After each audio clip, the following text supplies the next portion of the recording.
Bonjour, bienvenue sur la chaîne de GoFast94. Alors aujourd'hui je vais vous parler de ma nouvelle acquisition. Ce n'est pas une moto neuve parce que je n'achète pas de moto neuve, parce que je suis hors budget. Donc en fait voilà, pour ceux qui ne suivent pas, ma première moto en novembre 2016, enfin que j'avais acquise avant le permis, c'était une 500 GSE. Ensuite est venu un 750 VFR que j'ai pas gardé longtemps parce que c'était trop puissant, linéaire, ça marchait super fort sans qu'on s'en rende forcément compte. Ensuite, j'ai eu la 600 XJN qui est un peu plus connue dans le sens où j'ai fait pas mal de modifs dessus, j'ai fait pas mal de vidéos et il y avait, puis je l'ai gardé presque un an, donc il y a eu un petit peu de boulot dessus avec les pots Ducati là en position haute, c'était assez sympa. Et puis bon, on s'est aperçu qu'en faisant du duo, comme prévu, j'allais dire, la 600 XJN, hormis son manque de coffre à deux, enfin son manque de pêche, la tenue de route c'était pas ça quoi, c'était vraiment elle a une réputation de châssis souple, fourche trop souple, amortisseur naze d'origine déjà, même avec 0 km. Donc à deux c'est amplifié, c'est ingérable à deux. Donc l'idée a fait son chemin, j'ai vendu la moto, donc là on est le vendredi 27 avril, j'ai vendu ma moto le lundi précédent et j'ai été chercher la nouvelle hier, après avoir visité, c'est la 5e moto que j'allais voir. Je remercie au passage JP Motard, donc allez voir sa chaîne, parce que ce qu'il fait c'est très sympa. Donc JP Motard, qui lui roulait en BM S 1000R, et là normalement je vais pas en dire plus. Voilà, donc je remercie encore au passage parce qu'on a fait beaucoup de kilomètres tous les deux pour aller voir les motos et au final pour aller chercher celle-ci que je vais vous présenter. Donc aujourd'hui je cherchais une moto un peu plus puissante, un peu plus de pêche, etc. Donc je suis tombé là-dessus. Donc même ceux qui connaissent pas, c'est écrit dessus, hein. Donc si vous savez lire, vous avez déjà reconnu le modèle. Voilà. Une Honda 600 CBR F. Alors le F c'est fairing, mais je sais plus ce que ça veut dire. C'est plutôt une notion de confort dans le sens où on a une selle en un seul tenant et pas à double étage. Et doit y avoir 2-3 choses comme ça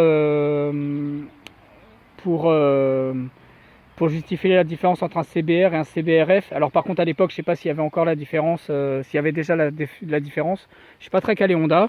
Ce que je peux vous dire c'est une PC25 et donc année 93. La génération d'avant c'était PC21 et la génération d'après c'était PC31. Et là on est au PC25.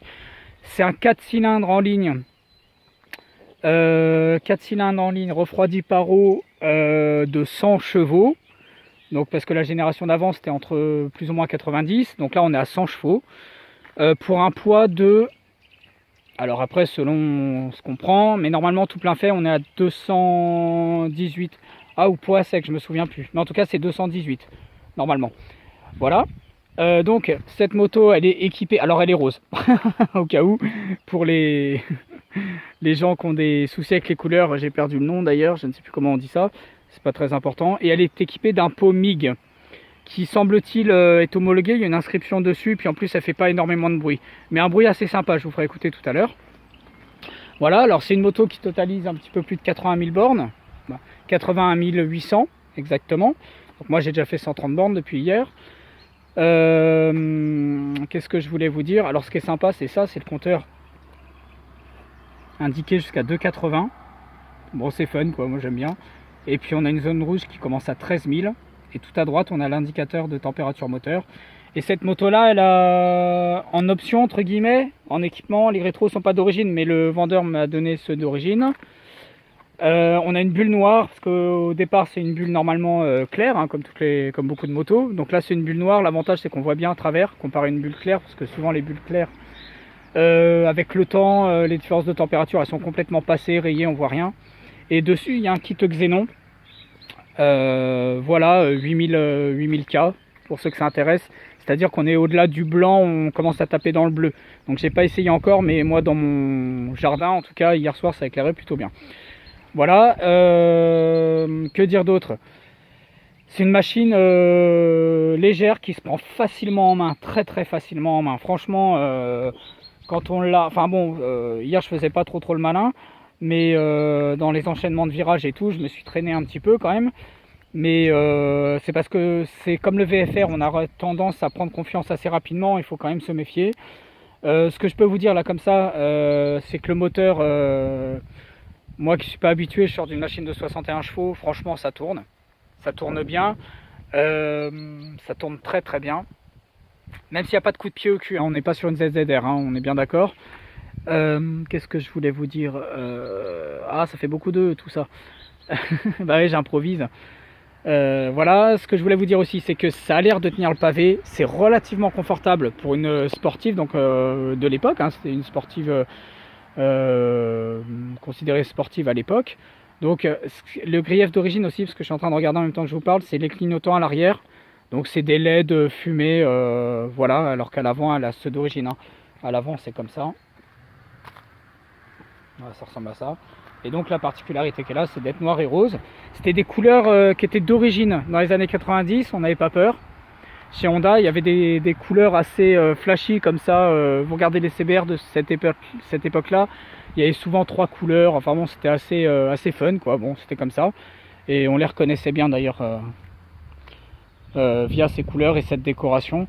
Donc elle a un petit peu glissé, là, on le voit. Mais à côté de ça, c'est une moto qui a été entretenue dans le sens où il y a un pneu arrière qui est quasi neuf, un kitchen qui est ni neuf mais ni rincé non plus. On a des plaquettes qui sont récentes. Voilà, c'est une moto dont la personne s'est bien occupée avant, que je remercie d'ailleurs pour la vente parce que c'est vraiment sympa. Voilà, et donc à deux, alors voilà, on a été faire un tour tout à l'heure à deux. Voilà, je me suis fait pourrir parce que la selle est glissante, mais très glissante, je l'avais déjà lu ça sur les forums, mais c'est vrai, la selle est hyper glissante. Donc je vais y remédier en faisant une selle perso de toute façon. Et la poignée de maintien qui est là, et bah c'est naze en fait. Quand on est à deux sur la XJN, alors oui on ne peut pas comparer, mais les poignées étaient ici et c'était plus agréable.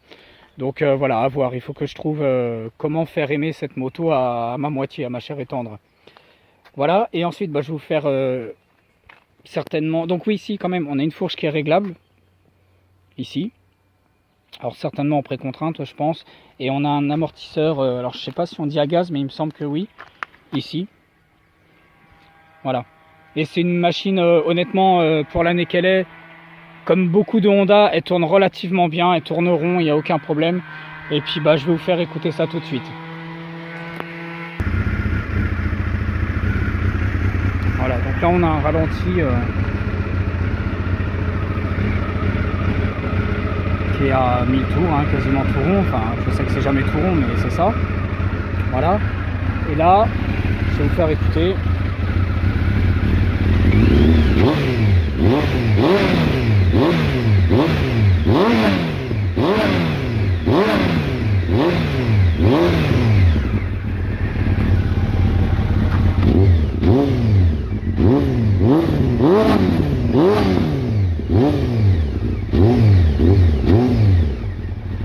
Voilà, et là le maximum que je suis monté c'était 6000 tours.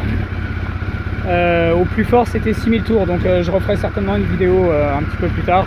Mais moi j'aime bien le son du pot parce que je peux vous assurer que là au ralenti, vous pouvez la laisser devant, tu peux la laisser devant chez toi et à tourner, ça fait vraiment pas de bruit. Sincèrement, c'est vraiment agréable. Et par contre quand on tire dedans, ouais le son est super sympa. Moi c'est vraiment un truc que j'aime beaucoup. Après chacun son kiff, mais moi j'aime bien. Et voilà. Donc bah je vais couper.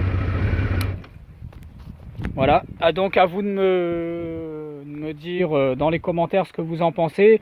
Je reviendrai sur ces performances un petit peu plus tard, sur la tenue de route, etc. Parce que là je suis vraiment encore dans une phase de prise en main, même si on a confiance très rapidement. Hein. C'est vraiment...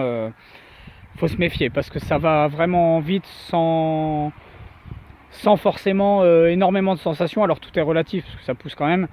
Mais c'est vraiment sympa en tout cas. Et le freinage. Le freinage franchement c'est... Il n'y a pas besoin de tirer sur le levier, ça freine direct, c'est impressionnant. Enfin peut-être pour l'instant je suis pas habitué, c'est pour ça. Par contre le frein arrière non, comme beaucoup de sportives apparemment. Parce que moi la XJN freinait super bien du frein arrière. Mais le frein avant c'est une tuerie, franchement c'est vraiment pas mal du tout. Voilà, donc je vous laisse avec ces images en espérant que la prochaine fois la moto sera propre. Et puis bah, je vous souhaite bonne route à tous. Et puis on va la redémarrer, allez, pour le plaisir, parce que franchement c'est sympa. Puis je vais rentrer avec. Hop.